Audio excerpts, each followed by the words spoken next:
This is the Domino's Pizza NFL on NBC Halftime Report, brought to you by Domino's Pizza. For hot and wow, call Domino's. Now. Hi, everyone, and welcome back to our studios. Greg Gumbel along with Joe Gibbs, Mike Ditka, Cris Collinsworth. Hear from them shortly. The other AFC Divisional playoff takes place tomorrow in Foxborough. The New England Patriots host the Pittsburgh Steelers. There are plenty of intriguing aspects to this matchup. Certainly one of them is Pittsburgh's backup quarterback, the explosive Cordell Stewart. You ready? Put your seatbelts on, get your popcorn, get your cold drink like we said back at home. I think it's widely assumed that you were not deemed ready at the start of the season to play quarterback on a regular basis. Would you agree with that?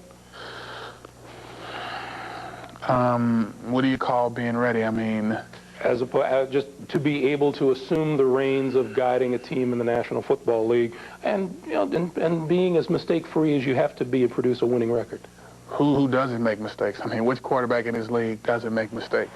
The way you get the experience and the way you get yourself prepared and ready is by getting out there and make the mistakes so you can understand what you can and can't do. And I think that's the only, I mean, Drew Bledsoe didn't come in his first year and shock the world, you know. I mean, Troy Aikman didn't come in his first year and shock the world. Steve Young didn't come in his first year and shock the world. I think once I'm given a chance and once someone's going to stick with me regardless and just let me make the mistakes and just cut me loose and let me do what I need to do to lead this team, I'll be fine. But if we keep thinking about he's not ready or he's not accurate enough, I mean, that's always out there. I mean, that's when any other quarterback in this league. So your position now is quarterback. Is it number 2 quarterback? Is it 1A? It's number 2. I come in on the goal lines and run that offense, and Mike pretty much runs everything else. It's been one where it could seem confusing at times, but at the same time, I think it's fun because teams don't know what to expect when I come in there and all of a sudden Mike comes back in, so you never know what may happen. A lot of people still think that when you come in on short yardage situations, that it's something of a gimmick. Does it feel gimmicky to you? No, it don't feel gimmicky to me because if the game is determining if we have to go in and do a 2-point conversion, and the game is going to determine if we score that 2-point conversion, we'll win the game. I mean, that's not a gimmick play. I mean, that's a play that's designed, and if we complete the pass, we'll win the game. So every play that I have the opportunity to run counts. I mean, it's no such thing as a gimmick or whatever you want to call it. I mean, it's a part of the offense, and defenses have to just stop us. Cordell Stewart is a handful to prepare for, and let's get the Patriots' perspective now. Earlier today, their coach Bill Parcells talked with Will McDonough. Bill, at the beginning of the week, you talked to your squad and you told them what you wanted from them this week. What did you tell them? Well, I mentioned the physical aspect of this game because Pittsburgh was very aggressive offensively against the Colts with Bettis running. They were dominant with the running game. That allowed their defense to be an attacking style of defense. We're going to have to step up physically. If we let them play like they played last week, we won't have any chance to win the game. Now, this is the biggest game Drew Bledsoe will have played for the Patriots. There's a lot of talk about him, how he faces the blitz, a lot of publicity about that this week. How have you tried to take him into this game? Well, make no mistake, we have to deal with the blitz. There isn't any question about that, but you can't just focus totally on that. They've got a lot of other things that they do very well, and if you don't concentrate on all the things that they're doing, those other aspects will control your offense as well. So that's been basically the theme with him. Mm-hmm. All throughout the week, we've heard about Jerome Bettis, possibly hurt, not practicing in Pittsburgh, but still, he is the focal point of their offense. What did you tell your defense about playing against him tomorrow? Listen, he's a boxy, low center of gravity, good downhill runner. We're going to have to get a lot of guys at the point attack. We can't let him stretch us and turn it in there. If we don't do a good job with that, he'll be dominant like he was last week. He'll control the game himself. Mm-hmm. There's been a lot of talk about the possible weather conditions at the start of the game tomorrow, possibly rain. The field could be muddy. You've been on this field. Actually, it's a new field since the last time you played here. How do you think this field will play out in tough conditions tomorrow for both teams? The field's in excellent condition. We worked on it a couple times last week. And we haven't really had much bad weather here in Foxborough, but I hope it rains. That way you'll have to stand out here all day and it'll rain on you. Well, thanks for thinking of me, Bill. Right. Listen, back to New York. Thank you, Bill.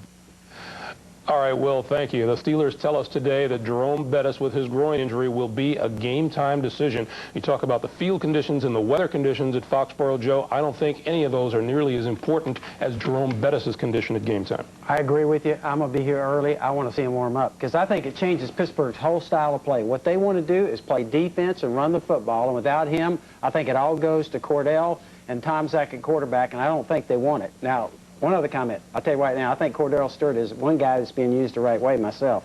And I think, I read into that little interview there that he was a little upset. I think he's being used perfectly. Bring him in there for big plays and let him play receiver and do all the things. I think the Steelers are using him in exactly the right way. The coach staff's done a good job. Maybe not upset, but a little impatient. Yep. Well, there's no question he's impatient, but I don't think the Steelers are impatient. I think they'll be patient, and I'll tell you, if Bettis can't go, they'll go with Whitman and they'll go with McAfee, and they'll just go after him. They're going to try to do the same things they do, run the ball with their offensive line and play good defense. That's their only hope. They can't try to get in a shootout with Bledsoe. That's not going to work. And the field conditions do play a role in this ball game, greatly to the advantage of the New England Patriots and that passing game, because anytime you have a bad field, defensively, Pittsburgh wants to come with that speed rush off the corner. They're not going to have as much quickness. That big offensive line from Pittsburgh won't be able to get the big push, and plus it's just going to favor anytime the passing game has a bad field, always goes to their advantage. This from the man who has conceded the Picks championship to Will McDonough. The Steelers and Patriots tomorrow begins with the NFL on NBC at noon Eastern time. Kickoff is at 12:35. In Denver, the Jaguars lead the Broncos 13-12. We'll talk about that first half right after these words from your local station.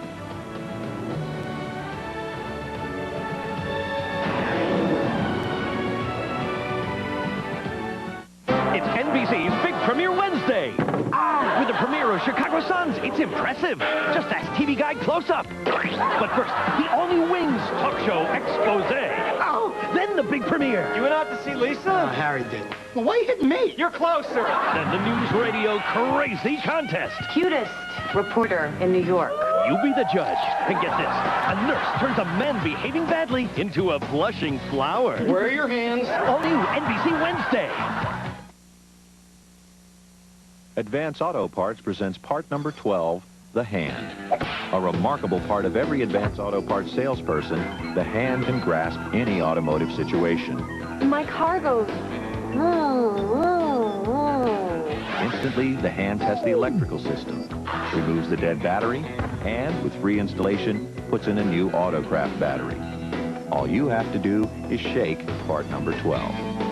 Advance Auto Parts. The best part is our people. Hi, Jimmy Kline for all the Kline dealerships.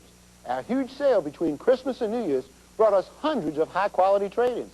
So we're having a sale you're gonna love. Cars and trucks under $7,500. Pickups and 4x4 trucks under $7,500. Imports and domestic cars under $7,500. Sport utility and family cars under $7,500 at Kline Chevrolet-Geo and Kline Toyota Greenbrier. You're gonna love this sale. The Brad and Gwyneth engagement. Details on entertainment tonight. We play every Saturday. 4-on-4, winner stays put. Our flags, they're like our uniforms. They give us identity. We may not have all kinds of fancy equipment, but we still got dreams, and we got a ball. And if you got that, you got a game. We play every Saturday. And who knows, maybe someday, we'll play every Sunday. You know what I'm saying?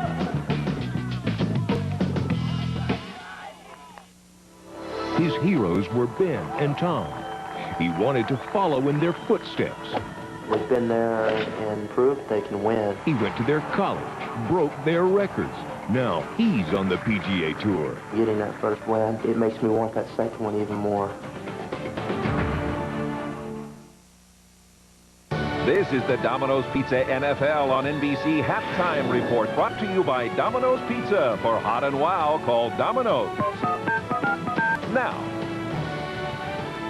Welcome back, everyone. At halftime, Jacksonville leads the Denver Broncos 13-12. You talk about a tale of two different games. In the first quarter, Jacksonville 30 total yards, 184 in the second quarter. Denver 143 total yards in the first quarter, 46 in the second. What's going on, Joe? Well, I think one thing, Brunell is killing them getting outside the pocket. And I think Denver, we talked about this in the pregame show, they got to find a way to try and contain him. You see him here getting outside. It breaks down all their pass defense when he gets out there and he's making plays. There's really 2 adjustments you could make. Try and blitz 1 extra guy, which puts 5 people in the rush and doesn't give him any rush lanes and helps you contain him. Or come with those safety blitzes from the outside and try and keep him inside. If he gets outside, he's going to kill you. You know, the other thing that I don't think they're taking advantage of, Alfred Williams on the outside is having to play that contain, so he's not getting the great pass rush today. Plus, he's over Tony Baselli. So now you've got the guy playing up outside, run up inside of the guy with Natron Means. It seems to be some natural running lanes in there. And the other thing you hear about Bobby Beathard and Bobby Ross, all the philosophical differences that they've had between the 2 of them. You wonder how many differences they would have had if Natron Means were still on that team. Mike? Well, the only thing I talked about were 3 things. Okay, time of possession. So far, Denver has 28 more seconds. Means rushing the football. 10 carries for 80 yards, 8-yard. And the other thing is, I forgot. But I had 2 out of 3. That ain't bad. Paid professionals. The man is hitting 67%. The Denver Broncos are not known for their second half scoring this season. They have been outscored by every team they've played in the second half, and they average just 8 points a game. It'll be an interesting second half. In the early game today, Green Bay took advantage of 5 San Francisco turnovers. They beat the 49ers 35-14. The Packers will host either Dallas or Carolina Sunday in the NFC Championship game. We're at halftime. Jacksonville leading Denver 13-12. We'll send you back for the second half right after these words from your local station.